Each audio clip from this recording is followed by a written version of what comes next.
Hello everyone and welcome to another casual review. Today I'm talking about Final Fantasy IX. This was one of my Final Fantasy blind spots, and so I was excited to finally return to the world of Final Fantasy. I was particularly excited about this one because out of the PlayStation 1 trilogy, this was the one that returned back to that medieval fantasy setting compared to Final Fantasy 7 and 8 that have this almost like sci-fi setting. You're not going to be encountering a ton of hover cars and machines in this one. Active Time Battle, or ATB, has made a return in this one as Final Fantasy IV that's kind of mainstream at this point. I'm fairly used to the ATB at this point. I know I had a lot of resistance to it when I first encountered it, but at this point I've accepted it.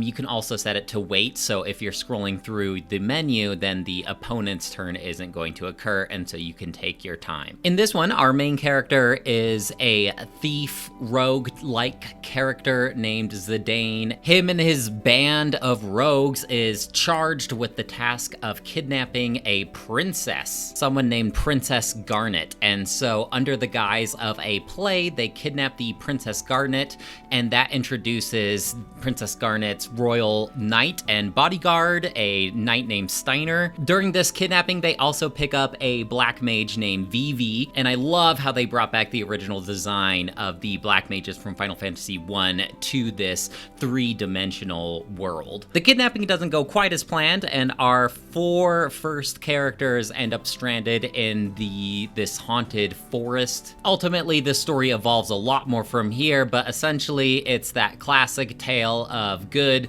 versus evil and trying to uncover a lot about our characters' pasts and origins. This goes for a lot of our characters. A lot of our characters have a turn of heart from the beginning of the game, so plenty of character growth is happening here. Alongside these four that I've mentioned before, we also get introduced to a dragoon named Freya, which I really liked the concept of Freya. I've always liked dragoon-like characters. We also encounter our blue mage for the game, a chef, somebody who's really interested in food, and their name is Quina. Quina isn't given a specific pronoun. They always call them she, he. Quina kind of talks like a caveman, and the concept of like the blue magic in this one is a little different than previous games, where in previous games, if your blue mage is hit by a spell that they can learn, they then learn that spell. In this one, Quina has to essentially eat an enemy, and they're only able to do that if the enemy has 25% of their health left. I did not like this concept, and so I didn't unlock a ton of blue magic abilities for Quina.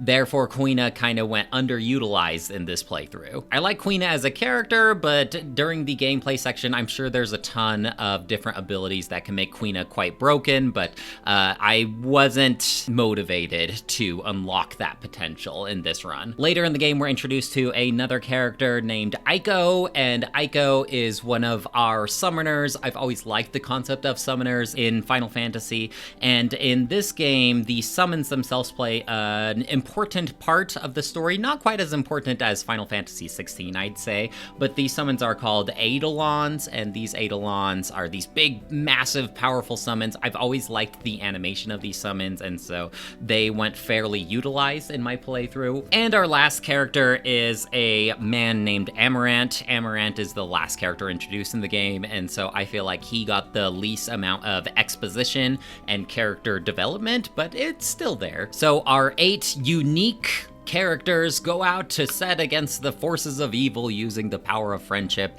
It's not quite as cheesy as that, but you get the idea. It's a very talky game with a ton of dialogue. I feel like there were moments in this game where I have just been reading dialogue for 20 minutes compared to actually playing the game. I want to say that at least half of this game is spent diving into the story, the dialogue, cinematics, things like that, and the other 50% is the gameplay. And look, I love me some good storytelling, and I also love me some good cinematics, and this game does have a ton of really good cinematics. I'm sure they were mind-blowing at the time of this game's release in the year 2000, but I will say that even I myself wanted to have a little more gameplay than what this game has allowed me. Of course, I could just go around and grind. This game doesn't really require a ton of grinding. I think it does lend itself for a more linear style of gameplay, but if you wanted to go around and grind, you can. I played the remastered version of this game, which has several additional features like the ability to fast forward,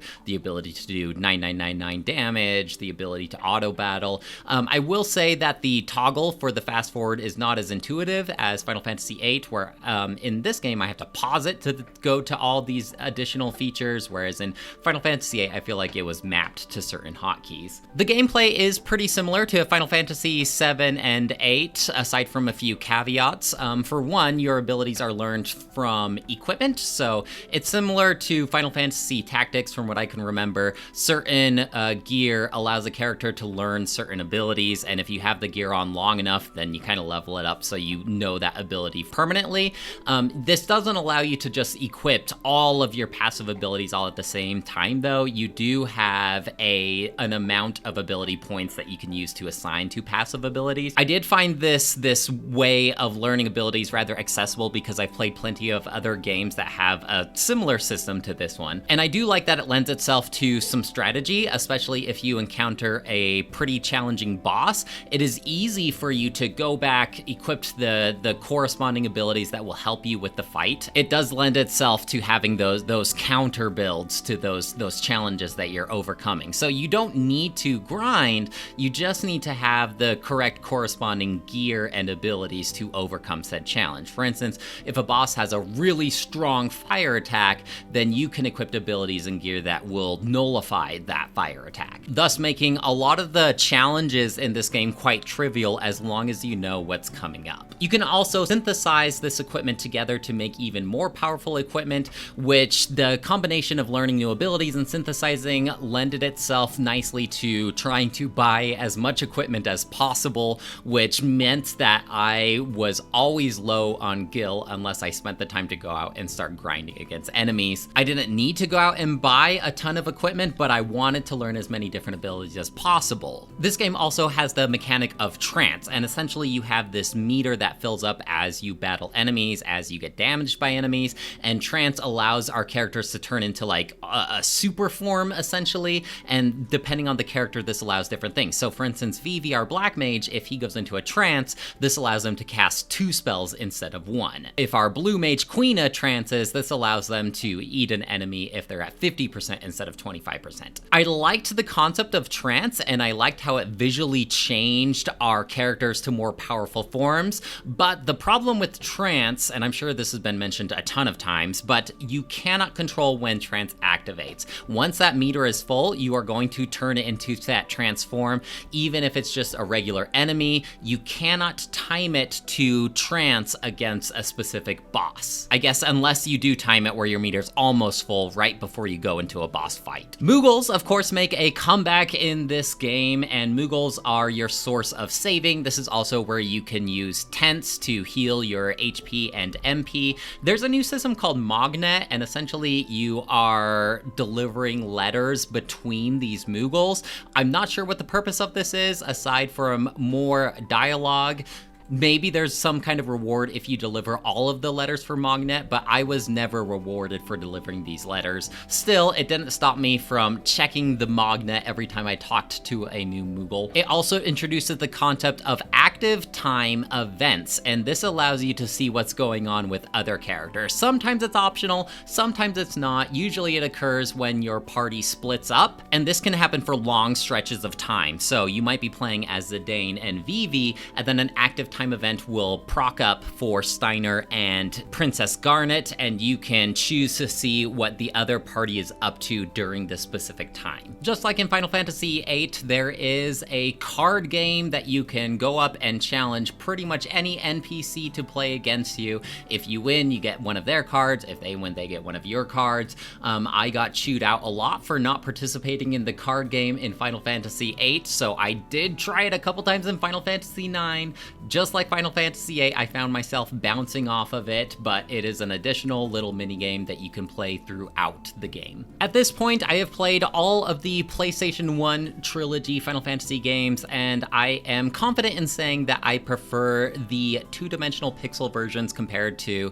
7, 8, and 9. 1 through 6 just has that perfect balance, for me at least, of gameplay, but it still has that like simplicity to it as well. I feel like the PlayStation 1 trilogy is just too wordy. I'm sure at the time of these 3 games' releases, they were mind-blowing. I'm sure that they were amazing and they defined a ton of childhoods, but for me personally, I'm glad that I played them, and I do feel like the stories are going to stick with me, but I'm not going to remember these games for the gameplay. I'm going to remember them for the story and the characters, because these games spent so much time on the story and the characters. But if you're going to ask me what the best Final Fantasy gameplay is, I'm not going to say 7, 8, or 9. Especially, it's weird because like Final Fantasy 9, the combat felt even slower compared to Final Fantasy 7 and 8. Even if you are fast forwarding, if you activate a random encounter, it's still going to take a good 10 seconds for you to even get into the battle itself. And the characters just move so slow. Even if you activate the ability haste, your character's turn still isn't going to come up for a very long time. And I didn't notice that as much as when I played Final Fantasy VII and Final Fantasy VIII.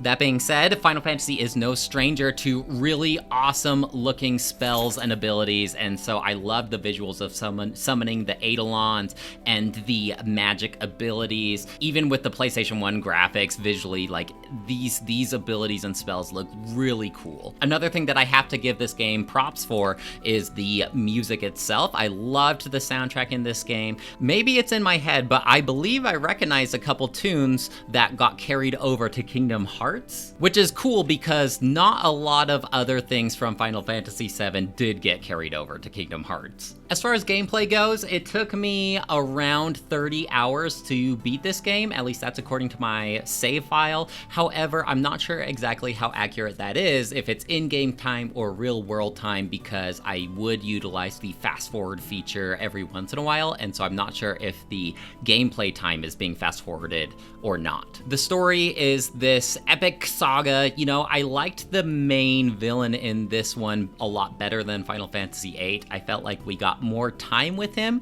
than we did with the character in Final Fantasy VIII. Of course, nothing will ever hold a candle to Sephiroth, but still an interesting villain. Our main character, Zidane, is quite the contrast compared to Cloud and Leon. He's certainly not as moody or grumpy. I also got chastised for calling these previous two characters edgy. So he's more whimsical, I would say, compared to Cloud and Leon. However, one of his main personalities is he's just girl crazy, and one of his main motivations of hanging around Princess Garnet is he finds Princess Garnet hot. Of course, there's character development behind him, just like all of the other characters, but still, I did not find him that relatable. I did, however, find him charming and personable. I will say, though, that my favorite character is probably Freya. I understand why Vivi is a lot of people's favorites. You can't help but love Vivi, but I love the characterization of Freya. I love how a lot of different characters look like animals rather than humans. It creates a lot of diversity between these characters. And so Freya is kind of like this really cool, solemn, noble, rat-looking dragoon. I mean, it's just a cool combination. Overall, I'm hesitant to give this game anything more than a 4 out of 5. I think the pacing needed a lot of work in order for me to personally give this a 5 out of 5. But like all the Final Fantasy games, the story and the characters are definitely going to be sticking with me probably for the rest of my life, and I can't help but see images of previous Final Fantasy characters and feel a little nostalgic for them. I don't see myself returning to the PlayStation 1 trilogy for a long time, though. Well, folks, that's it for me. Let me know if you have any questions or comments about Final Fantasy IX, and I'd love to hear what you have to say. Otherwise, I'll talk to you later. Bye!